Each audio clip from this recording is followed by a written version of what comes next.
Oh, he is such a narcissist. Why are you always so defensive? He and his fragile ego, again. Oh my God, these people have zero self-awareness. And this lady is just delusional. How many times have you heard statements like these lately? Social media, that's where you can hear them. People in real life are not that courageous to say that out loud unless it's a really close relationship. Have you ever thought about someone this way, someone else? Don't tell me, I don't want to know. But sometimes we all think this way. And whether or not these labels are accurate, we hear them all the time, even if only on social media. And whether or not we're actually seeing more of it in our society, we can all agree it's never good to be on the receiving end of these labels. But let's flip it. Think about the time someone said something honest to you. Maybe your spouse, maybe a friend, maybe someone at work. And instead of getting defensive, you hurt them. You really hurt them. And it changed something in you, for you. You grew. Let's be real. It was probably your spouse. These moments, honest words spoken with care, they open doors. This week's parasha gives us a perfect example. Moshe is tremendously dedicated to his people, sitting from morning until night, guiding his people in disputes, sharing the divine teachings, and bringing clarity to their lives. But being dedicated and being reasonable do not always go hand in hand.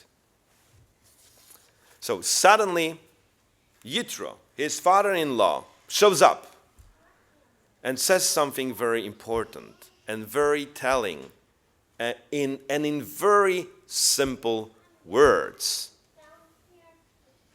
Moshe, what is this thing you're doing to the people? Why? Why do you sit alone while all the people stand about you from morning until evening? And listen to it in Hebrew. Ma hadavar hazeh asher ata oseh la'am. It sounds almost like modern Hebrew. She ata oseh, it would be in modern Hebrew. Ma hadavar hazeh asher ata oseh la'am. Madua ata yoshev levadecha v'chol ha'am nitzav aleha. Do you hear that? It almost rhymes. It actually rhymes. It has a rhythm. It's almost like a song, like modern hip-hop Israeli song. And when I say these words, I literally can see Yitro, Moshe, and the entire crowd. It looks so real. That's the proof when language is close to us, we immediately imagine it. When language is distant and murky, we don't see things immediately.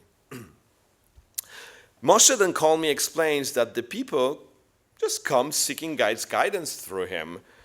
Yitro responds with wisdom, the thing you're doing is not good. You will surely wear yourself out, and these people as well. The task is too heavy for you. You cannot do it alone. But here what's remarkable, Moshe doesn't bristle. He doesn't get defensive. He doesn't say, You don't understand. I have to do it. I am a big prophet, right? These are all my people. Who are you? No, nothing like that. Instead, he listens. He takes the advice and he sets up a system of shared leadership. The result? Everyone benefits. Moshe isn't burned out. The people get better justice. The community is stronger. Think about what would have happened if Yitro had said nothing, if he kept quiet just to be polite. Moshe likely would have collapsed under the weight of this task.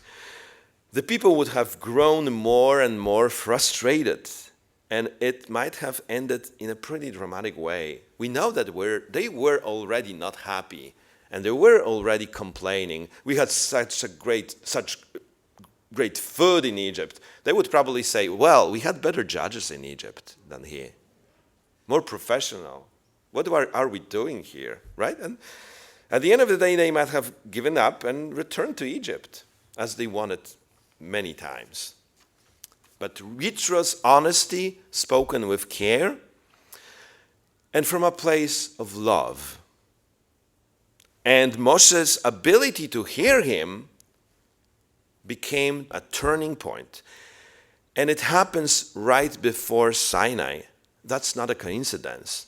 This courageous kindness prepared us to receive the Torah. Courageous kindness. Instead of kindness through silence. An attitude many of us, no matter if Jewish or not, often embrace today. Yes, we hesitate to share honest thoughts about another person's words, choices, or behavior. We hold back to avoid conflict, to preserve relationships. Sometimes we are afraid of being misunderstood or rejected or punished for saying something wrong. We all do it at least once in a while. And of course, restraint is pretty often the right call. But when silence becomes the default, when we always choose superficial calm over honest conversation, there is a price. Second. It may be a quiet but heavy price, especially for younger generations. Speaking of. Exactly. Younger generations will grow not aware of what they're doing, how they perceive themselves. But when we share positive, constructive truth with care, it invites growth that lights up relationships, sparks collective joy, and fosters shared peace and prosperity. Imagine communities where people regularly offer and welcome such insights, stronger friendships, more vibrant families, and congregations filled with mutual support. I love the phrase, courageous kindness, choosing honest words spoken gently over comfortable science. And yes, there is a serious argument here that needs to be considered. Honest feedback, especially if it's risky, requires a strong and close relationship. We often calculate that I don't really know that person, so maybe I shouldn't say that. But here's the catch. You can't build a close relationship without honesty in the first place, right? So you cannot say, first we need to be close, and then I will be honest with you. It doesn't work that way. Closeness and honesty have to grow together. In order to grow, and here's why it matters so much. In order to grow in every aspect of human life, we absolutely need feedback. Our attention is by its very essence narrowly focused. And that's why our self-perception is naturally limited.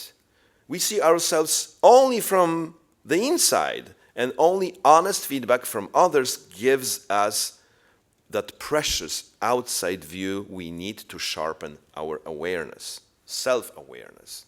We miss our blind spots. That's why they're called blind spots, right? And often build false assumptions about ourselves. Without kind, honest feedback from others, we construct our own internal narratives, bubbles of belief about who we are and how we affect the world. And that drift further and further from reality. These bubbles feel protective, but they hinder emotional, social, intellectual, and spiritual growth. Over time, individuals shielded from gentle correction may become too fragile when legitimate critique finally arrives. They react with defensiveness, dismissal, or even anger, reinforcing rather than dismantling the very illusions they need to outgrow. And if this pattern of reaction becomes common, it only reinforces the culture of never saying anything critical for the sake of peace. So we end up in a vicious circle, a very vicious one. But by altering our attitudes and welcoming feedback, we can get out of this circle. It leads us to clearer self-knowledge. It stimulates our personal and professional growth. And it gives us the kind of authentic confidence that feels solid and enduring. And by the way, the research totally backs this up. Helicopter parenting, shielding kids from failure and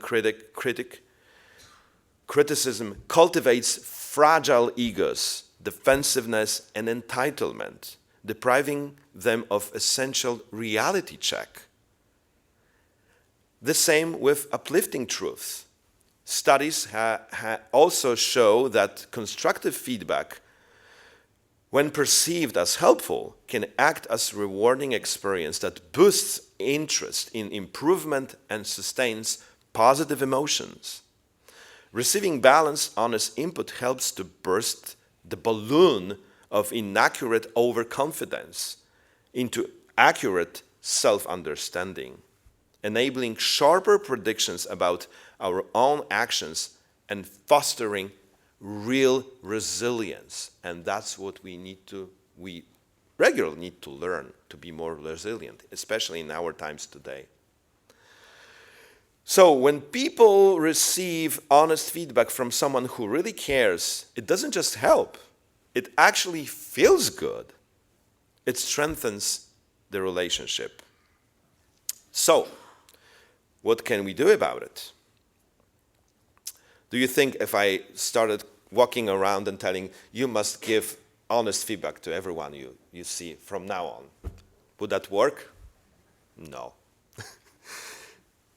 But if we flip the situation and we start with ourselves, that's a different story. So let's embrace giving and receiving feedback as a mitzvah of growth. One powerful way is to focus first on ourselves as recipients, inviting it openly and regularly. When others see us handling insights with grace, if we are able to handle feedback and other people see that, it's impressive, and they want to follow us. So we can try saying to someone we trust, I'm working on being more self-aware. I would love to hear your honest take. Don't worry about my feelings. I can handle it. Or, I really value your honest perspective and I want to grow from this. Your insight helps me to see my blind spots And I miss them sometimes. I miss them all the time. These are open-ended invitations you can use in many situations. Or if you are in a very specific situation, for example, you are a rabbi being interviewed for a job, you can ask the search committee directly, what should I improve in my Drash to get this job, right?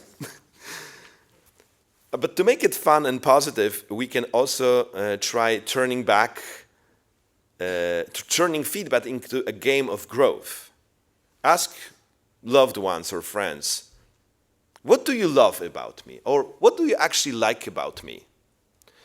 Or what things I can change to become better at X, Y, or Z? This approach keeps the energy light when inviting real connection. I'm going to give you one example. I once had a dedicated congregant who single-handedly handled every detail of Kiddush, week after week, planning, shopping, cooking from scratch, doing everything. So one Shabbat I said to her, well, everyone loves what you do, but you're doing it alone. It's wearing you out, and nobody else can find their way in. What if we open it up? She thought about it, and she was into it. We put together a kitchen committee with some of the younger members, and it became one of the best things we had going. We had more people involved. And she finally got to sit down herself and enjoy Kiddush. It was my wife. Yeah. Kitchen committee was great. Is great. Yes, and we got people involved, and it was a wonderful moment like the one we read today. Jewish tradition celebrates this path. In Pirkei Avot, Ben Zoma teaches, who is wise? He who learns from every person. It's drawing from Psalms, from all who taught me have I gained understanding. True wisdom comes from openness to learn from everyone, family, friends, mentors, even a wise outsider like Yitro. We have the opportunity right now to nurture a culture of courageous kindness. By welcoming honest, gentle words with open hearts, we grow individually and together, emotionally, spiritually, in character, and in connection. So may our hearts and minds stay open to these kind of constructive words that draw us closer, strengthen our community, and help us reach new heights of harmony and growth, just as at Sinai. Shabbat Shalom.